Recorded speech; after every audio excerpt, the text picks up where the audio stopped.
ပရိသတ်မင်္ဂလာပါခင်ဗျာယနေ့ညနေခင်းရဲ့နောက်ဆုံးရသွေးများကိုတင်ဆက်ပေးသွားမှာဖြစ်ပါတယ်အမေရိကန်ပြည်ထောင်စုရဲ့နိုင်ငံရေးစီးပွားရေးနဲ့နိုင်ငံတကာဆက်ဆံရေးကဏ္ဍတွေမှာထူးခြားတဲ့အပြောင်းအလဲတွေနဲ့ပတ်သက်ပြီးသမ္မတဒေါ်နယ်ထရမ့်ရဲ့ပြောကြားချက်တွေကိုအသေးစိတ်တင်ပြပေးသွားမှာဖြစ်ပါတယ်ပထမဆုံးအနေနဲ့အီရန်နိုင်ငံနဲ့ပတ်သက်တဲ့အခြေအနေတွေကိုတင်ပြပေးပါမယ်သမ္မတဒေါ်နယ်ထရမ့်ကအီရန်ရဲ့ခေါင်းဆောင်မှုဟာအလွန်ကိုစီးလုံးမှုမရှိဘဲအုပ်စုကွဲနေတယ်လို့ထုတ်ပြပြောဆိုခဲ့ပါတယ်ဒီလိုအခြေအနေမျိုးမှာအီရန်ဟာအမေရိကန်နဲ့အားနည်းချက်ကိုအခွင့်ကောင်းယူပြီးနျူကလ িয়ার လက်နက်တွေတိစော့ဖို့ကြိုးပမ်းနေတယ်လို့လည်းသူကဆွဆွဲခဲ့ပါတယ်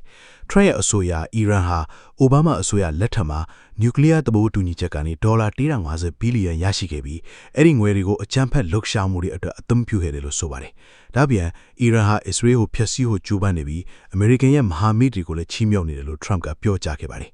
ဆက်လက်ပြီးအမေရိကန်ရဲ့စီးပွားရေးအခြေအနေနဲ့ပတ်သက်တဲ့ထရမ့်ရဲ့ထုံးတက်ချက်တွေကိုတင်ပြပေးပါမယ်။ထရမ့်ကအမေရိကန်ရဲ့စီးပွားရေးဟာအခုချိန်မှာအလွန်ဆိုးရွားတဲ့အခြေအနေကိုရောက်ရှိနေပြီလို့ပြောကြားခဲ့ပါတယ်။အထူးသဖြင့်စွမ်းအင်ကဏ္ဍမှာအမေရိကန်ဟာလွတ်လပ်မှုဆုံးရှုံးခဲ့ပြီးယင်းနှိစင်းတို့တွေမြင့်တက်လာတာပြည်သူတွေအတွက်ဝန်ထုပ်ပုံဖြစ်စေတယ်လို့သူကထောက်ပြခဲ့ပါတယ်။ထရမ့်ရဲ့ဆိုရာသူသမ္မတဖြစ်စဉ်ကအမေရိကန်ဟာစွမ်းအင်ကဏ္ဍမှာအလွန်အားကောင်းခဲ့ပြီးယင်းနှိစင်းတို့တွေလည်းနှိမ်ချခဲ့တယ်လို့ဆိုပါတယ်။ဒါပေမဲ့လက်ရှိအစိုးရရဲ့မူဝါဒတွေကြောင့်အမေရိကန်ဟာစွမ်းအင်ကဏ္ဍမှာအားနည်းသွားပြီးယင်းနှိစင်းတို့တွေလည်းမြင့်တက်လာခဲ့တယ်လို့သူကဝေဖန်နေပါတယ်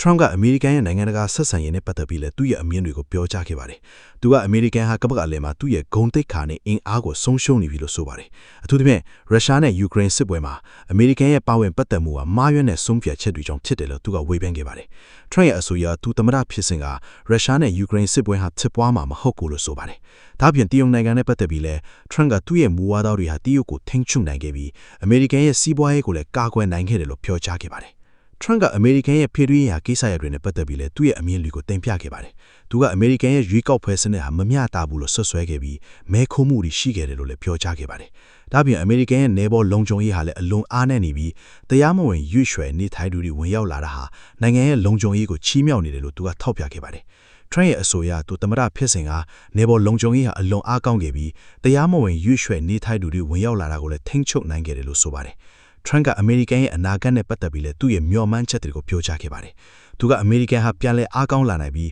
ကမ္ဘာအလယ်မှာသူ့ရဲ့ဥဆောင်မှုအခမ်းကဏ္ဍကိုပြန်လည်ရယူနိုင်မယ်လို့ယုံကြည်ကြောင်းပြောကြားခဲ့ပါတယ်။ဒါပေမဲ့ဒါတွေအားလုံးဟာမှန်ကန်တဲ့ခေါင်းဆောင်မှုနဲ့မူဝါဒတွေပေါ်မှာမူတည်တယ်လို့သူကထောက်ပြခဲ့ပါတယ်။နောက်ဆုံးအနေနဲ့အားကစားနဲ့နိုင်ငံရေးပေါင်းဆက်ကြောင်းကိုတင်ပြခဲ့ပါမယ်။အမေရိကန်သမ္မတတွေဟာအားကစားပွဲတွေကိုအိမ်ပြတော်မှာလက်ခံကျင်းပလေ့ရှိပါတယ်။ဒါဟာအားကစားသမားတွေကိုဂုဏ်ပြုတာအပြင်နိုင်ငံရေးအဖြစ်လည်းအကျိုးကျေးဇူးတွေရရှိစေပါတယ်။အားကစားပွဲတွေဟာလူမျိုးပေါင်းစုံဘာသာပေါင်းစုံကလူတွေကိုစီးလုံးစေပြီးနိုင်ငံရဲ့ဂုဏ်သိက္ခာကိုလည်းမြင့်တင်ပေးပါတယ်။ဒါအပြင်အားကစားပွဲတွေဟာဖျော်ဖြေရေးအခွင့်အလမ်းတွေကိုဖြစ်တယ်။ဒါဟာအားကစားနဲ့နိုင်ငံရေးကိုပေါင်းဆက်ပြီးအစိုးရရဲ့ပုံရိပ်ကိုမြင့်တင်ဖို့အတွက်လည်းအထောက်အကူဖြစ်နိုင်ပါတယ်။ဒီလိုအားကစားပွဲတွေကိုအိမ်ပြတော်မှာကျင်းပခြင်းဟာအမေရိကန်ရဲ့ယဉ်ကျေးမှုနဲ့အားကစားကိုကမ္ဘာအလယ်မှာပြသရာရောက်ပါတယ်။ပရိသတ်ခင်ဗျာယနေ့နောက်ဆုံးရသတင်းများကိုတင်ဆက်ပေးခဲ့တာဖြစ်ပါတယ်။ကျွန်တော်တို့ရဲ့ Update News Channel ကိုလည်း Subscribe လုပ်ပြီးနောက်ဆုံးရသတင်းအချက်အလက်တွေကိုအချိန်နဲ့တပြေးစီသိရှိနိုင်ဖို့ဖိတ်ခေါ်ပါပါတယ်ခင်ဗျာ။ကျေးဇူးတင်ပါတယ်ခင်ဗျာ။